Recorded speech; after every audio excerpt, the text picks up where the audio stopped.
Bismillahirrahmanirrahim. Assalamualaikum warahmatullahi wabarakatuh. Waalaikumsalam Waalaikumsalam warahmatullahi wabarakatuh. Salam sejahtera untuk kita semua. Shalom, Om Swastiastu, Namo Buddhaya, Salam Kebajikan. Selamat pagi teman-teman semua dan dosen yang saya hormati.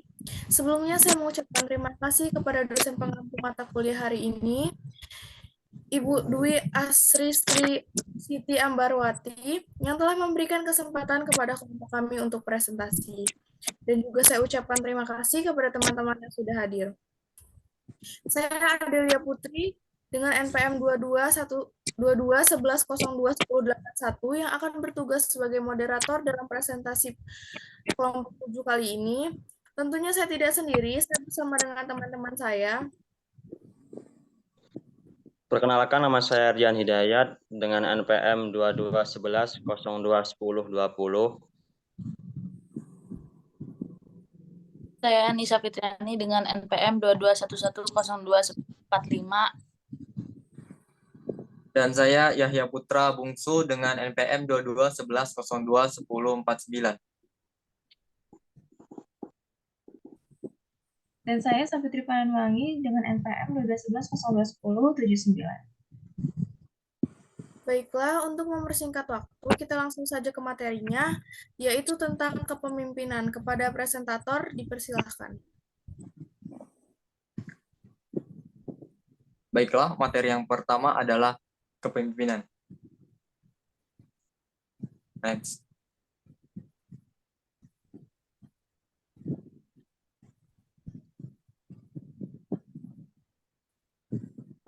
Dalam hakikat kepemimpinan terdapat aspek kepemimpinan. Yang pertama ada manusia yang mempengaruhi tujuan. Next.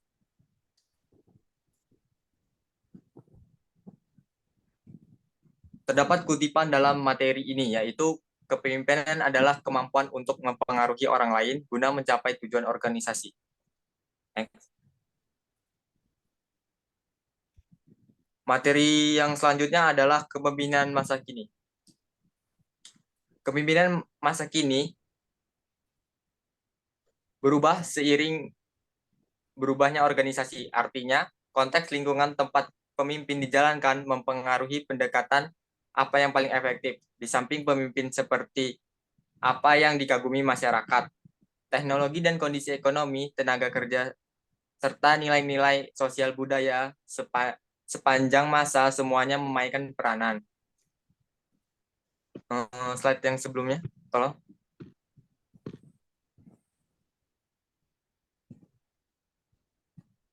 Kepemimpinan diidentifikasikan dengan pribadi yang luar biasa, ego yang besar, dan ambisi pribadi merupakan ciri utama kepemimpinan. Next.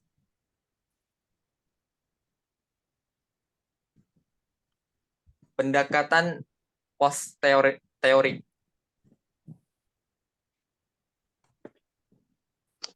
Berarti bersikap rendah hati dan tidak berpura-pura.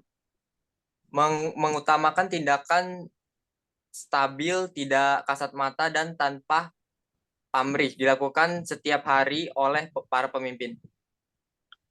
Next. Yang selanjutnya adalah kepemimpinan tingkat 5.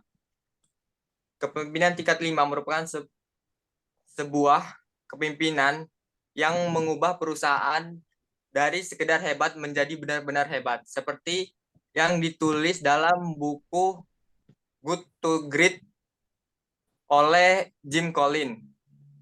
Ciri penting kepemimpinan tingkat 5 adalah hilangnya ego, dibarengi dengan tekad yang kuat untuk melakukan yang terbaik bagi organisasi. Next. Selanjutnya, kepemimpinan interaktif atau interactive leadership merupakan gaya kepemimpinan yang bercirikan nilai-nilai bersikap rendah hati, merangkul semua orang, membina hubungan, dan rasa peduli.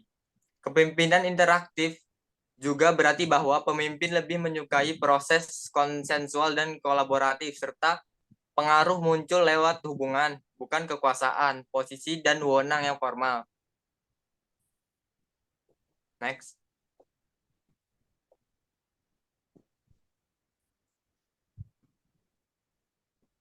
Dalam tabel tersebut dijelaskan pola interpersonal, yaitu dengan kesosialan tinggi dan kesosialan rendah, dibagi dengan dominasi tinggi dan dominasi rendah, yang dapat dibaca di buku halaman 134. Next. Materi yang selanjutnya akan dibacakan oleh rekan saya. Baik. Selanjutnya ada manajemen kepemimpinan. Perbedaan utama antara manajemen dan kepemimpinan adalah manajemen mengutamakan stabilitas, ketertiban, dan pemecahan masalah di struktur dan sistem organisasi yang ada. Kepemimpinan berarti mempertanyakan status quo agar norma-norma yang tidak produktif atau tidak bertanggung jawab secara sosial dapat digantikan guna memenuhi tantangan-tantangan baru. Kepemimpinan tidak dapat menggantikan, melainkan harus melengkapinya. Manajemen yang baik diperlukan untuk membantu organisasi memenuhi komitmen yang ada, sementara kepemimpinan yang baik diperlukan untuk membawa organisasi ke masa depan. Kekuatan kepemimpinan muncul karena dibangun di atas fondasi organisasi yang dikelola dengan baik. Next.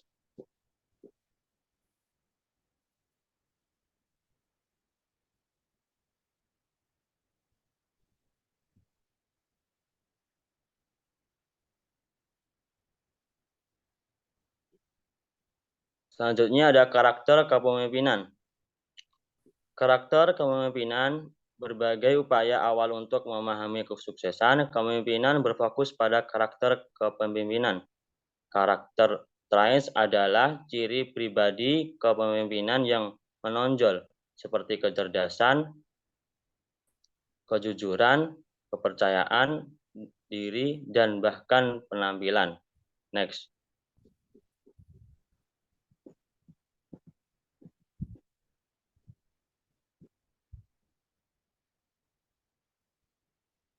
Karakter kepemimpinan dibagi menjadi 6. Yang pertama latar belakang sosial, kecerdasan dan kemampuan, karakter fisik, karakter terkait pekerjaan, karakter sosial, dan kepribadian. Next. Yang selanjutnya akan disampaikan oleh rekan saya. Baik, selanjutnya ada pendekatan perilaku. Pendekatan perilaku itu sendiri adalah dua perilaku kepemimpinan utama yang dianggap paling penting bagi kepemimpinan. Adalah perilaku berorientasi dengan tugas dan berorientasi dengan manusia. Keduanya adalah kedua kategori ini atau kategori perilaku secara luas terbukti berhubungan dengan kepemimpinan efektif di berbagai situasi waktu. Perilaku berorientasi tugas itu sendiri adalah gaya kepemimpinan yang pemimpinannya lebih melihat atau berorientasi pada tugas-tugas ketimbang pada pengembangan karyawan, di mana pemimpin mengandalkan kekuasaan imbalan dan hukuman. Lalu ada gaya kepemimpinan berorientasi pada manusia. Pemimpin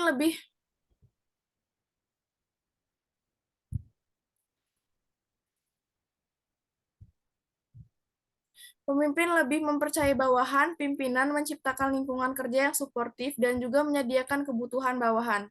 Di samping itu, pimpinan juga menciptakan persahabatan dengan bawahan dan menumbuhkan rasa percaya diri bawahan dan saling percaya di antara sesama bawahan. Jadi, pada gaya kepemimpinan ini, pemimpin beranggapan bahwa dengan memberikan perhatian serta menjalin persahabatan atau hubungan baik dengan bawahan, maka pemimpin dengan sendirinya dapat mempengaruhi bawahan untuk berperilaku patuh pada pemimpin dan taat pada peraturan yang berlaku dalam organisasi. Next.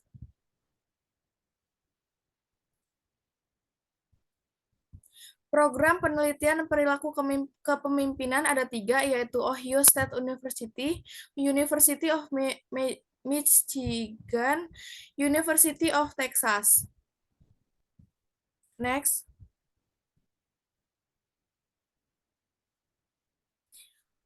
Penelitian Ohio State University itu dibagi menjadi dua. Yang pertama ada pertimbangan atau consideration, yaitu menggambarkan sejauh mana pemimpin memikirkan bawahan, menghargai pikiran dan perasaan bawahan, serta membangun rasa saling percaya. Selanjutnya ada struktur permulaan, initiating struktur, yaitu menggambarkan kadar perilaku tugas, yaitu sejauh mana sang pemimpin berorientasi pada tugas dan mengarahkan pekerjaan bawahannya untuk mencapai tujuan. Next. Adapun strukturnya, struktur permulaan tinggi, permulaan rendah. Next. Selanjutnya ada penelitian University of Michigan. Supervisor efektif adalah pemimpin berorientasi pegawai. Selanjutnya ada mengutamakan kebutuhan manusiawi bawahannya untuk membangun kelompok kerja efektif berkinerja tinggi. Yang ketiga, bersifat suportif terhadap bawahan. Lalu ada supervisor tidak efektif. Itu adalah pemimpin berorientasi dengan tugas, cenderung memperhatikan pemenuhan jadwal, penghematan biaya, dan efisiensi produk. Tidak terlalu memperhatikan kebutuhan manusiawi. Next. Penelitian University of Texas itu berdasarkan penelitian di Ohio State dan Michigan. Digagas oleh Black dan Mountain yang diubah kemudian oleh Black dan Maschens. Gagasannya adalah kisi-kisi kepemimpinan, leadership grid. Next. Ada pula kisi-kisi kepemimpinan, manajemen klub negara, manajemen tim, manajemen jalan tengah, manajemen melebaran, manajemen pemantauan kewenangan. Next. Selanjutnya ada pendekatan kontingensi.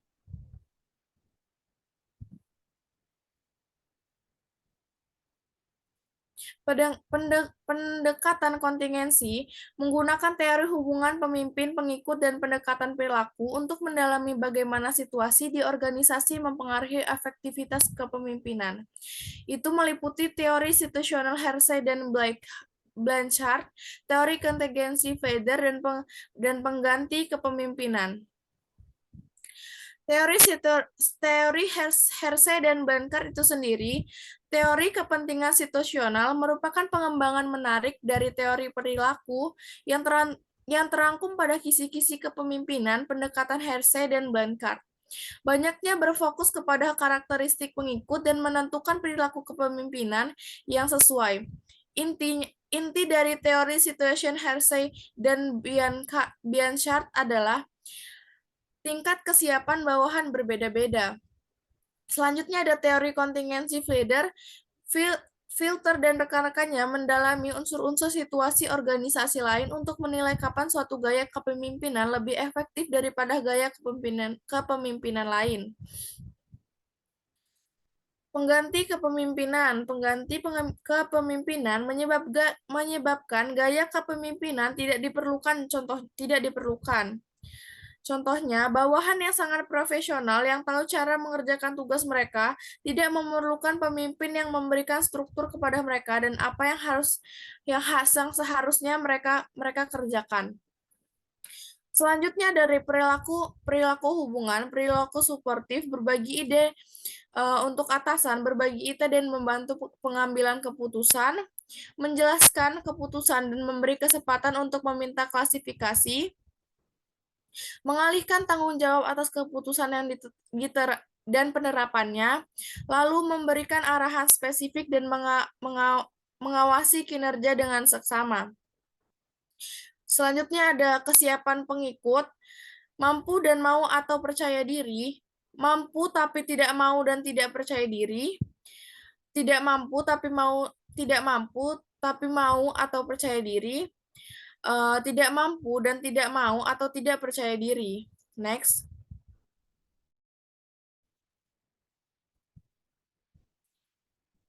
Next.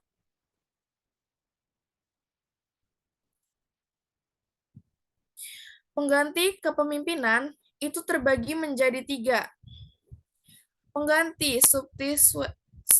Pengganti kepemimpinan menyebabkan gaya kepemimpinan tidak diperlukan lagi, contohnya bawahan yang sangat profesional yang tahu cara mengerjakan tugas mereka.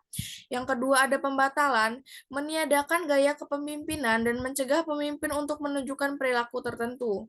Contohnya, jika pemimpin benar-benar tidak memiliki kekuatan posisi atau jauh di bawahnya, kemampuan untuk mengarahkan bawahannya sangat berkurang. Next.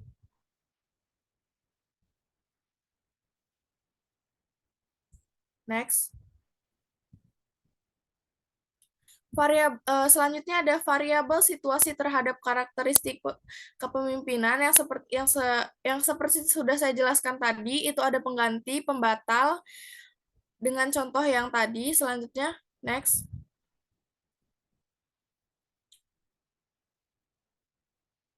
Selanjutnya akan dijelaskan oleh rekan saya. Oke, selanjutnya ada kepemimpinan karismatik dan transformasional. Nah, dua jenis kepemimpinan ini sangat berdampak besar, yaitu kepemimpinan karismatik dan visioner, dan yang kedua adalah kepemimpinan transformasional versus transaksional. Nah, kepemimpinan karismatik dan visioner. Apa itu kepemimpinan karismatik dan visioner? Pemimpin karismatik, pemimpin yang mampu memotivasi bawahannya untuk melebihi kemampuan mereka. Sedangkan pemimpin yang visioner adalah pemimpin karismatik ahli dalam seni kepemimpinan visioner yang berbicara lewat hati kepada pegawainya. Selanjutnya ada kepemimpinan transformasional versus transaksional.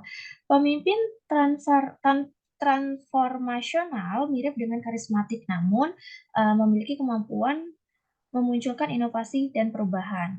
Sedangkan pemimpin transaksional, pemimpin yang memperjelas peran dan persyaratan tugas bawahan, mempelopori struktur, memberikan imbalan yang sesuai dan memahami bawahan. Yang selanjutnya adalah kepengikutan. Nah, di sini ada tabel yaitu tentang independent and critical thinking. Di sini juga berlawanan dengan dependent dan uncritical thinking. Nah, lalu pasif juga berlawanan dengan aktif dalam kepengikutan ini. Nah, lalu ada 5 gaya kepengikutan, yaitu pengikut terasering. Ini pengikut yang pasif. Ada juga pengikut konformis, dan yang ketiga kepengikutan orang bertahan pragmatis, yang keempat adalah kepengikutan pasif, dan yang kelima adalah pengikut efektif. Selanjutnya tentang kekuasaan dan pengaruh yang akan disampaikan oleh rekan saya. Silakan. Materi selanjutnya yaitu kekuasaan dan pengaruh. Sebelumnya, baik pengikut maupun pemimpin menggunakan kekuasaan dan pengaruh untuk menyelesaikan pekerjaan di organisasi. Next. Jadi, kekuasaan atau power adalah potensi untuk mempengaruhi perilaku orang lain. Kadang-kadang istilah kekuasaan dan pengaruh digunakan, namun ada perbedaan antara keduanya. Pada dasarnya, pengaruh atau influence adalah dampak tindakan seseorang terhadap sikap, nilai, keyakinan, atau perilaku orang lain. Kekuasaan adalah kekuatan untuk menimbulkan perubahan pada seseorang, sementara pengaruh dapat dipandang sebagai kadar perubahan terjadi. Next. Kekuasaan posisi. Kekuasaan tradisional manajer muncul dari organisasi. Posisi manajer memberikan kekuasaan untuk memberi imbalan atau menghukum bawahan yang mempengaruhi perilaku mereka. Di sini ada kekuasaan sah. Adalah kekuasaan yang muncul dari posisi manajemen formal di organisasi dan kewenangan yang diberikan kepadanya. Lalu ada kekuasaan imbalan, adalah yang berasal dari kewenangan untuk memberikan imbalan kepada orang lain. Lalu ada kekuasaan hukuman, adalah kewenangan untuk menghukum atau merekomendasikan hukuman. Next. Kekuasaan pribadi Ada kekuasaan ahli, kekuasaan yang berasal dari pengetahuan atau keahlian khusus seseorang tentang tugas yang sedang dikerjakan. Lalu ada kekuasaan rujukan, kekuasaan yang berasal dari karakteristik pribadi seseorang yang membuat orang lain memihak, menghormati, dan mengagumi hingga menirunya. Next. Kepemimpinan sebagai pelayanan. Next. Jadi dalam kepemimpinan sebagai pelayanan ada dua, yaitu kepemimpinan abdi. Pemimpin abdi atau servant leader melampaui kepentingan diri mereka sendiri untuk melayani orang lain dan organisasi. Mereka bekerja pada dua tingkat untuk memenuhi tujuan dan kebutuhan bawaan mereka dan perwujudan tujuan atau misi lebih besar dari organisasi mereka. Pemimpin abdi berbagai banyak hal seperti kekuasaan ide, informasi, pengakuan pujian untuk prestasi, dan bahkan uang. Pemimpin abdi banyak bekerja di organisasi non-profit karena memberikan cara alamiah bagi mereka untuk menerapkan dorongan kepemimpinan dan keahlian untuk melayani orang lain. Namun kepemimpinan abdi juga berasal dari dunia bisnis. Lalu selanjutnya ada kepemimpinan moral. Kepemimpinan moral atau moral leadership terkait dengan membedakan yang benar dan yang salah serta memilih melakukan hal yang benar. Ini berarti memperlihatkan perilaku jujur, baik, dan patut dalam melaksanakan kepemimpinan. Pemimpin moral ingat bahwa bisnis juga terkait dengan nilai-nilai, bukan hanya prestasi ekonomi. Next.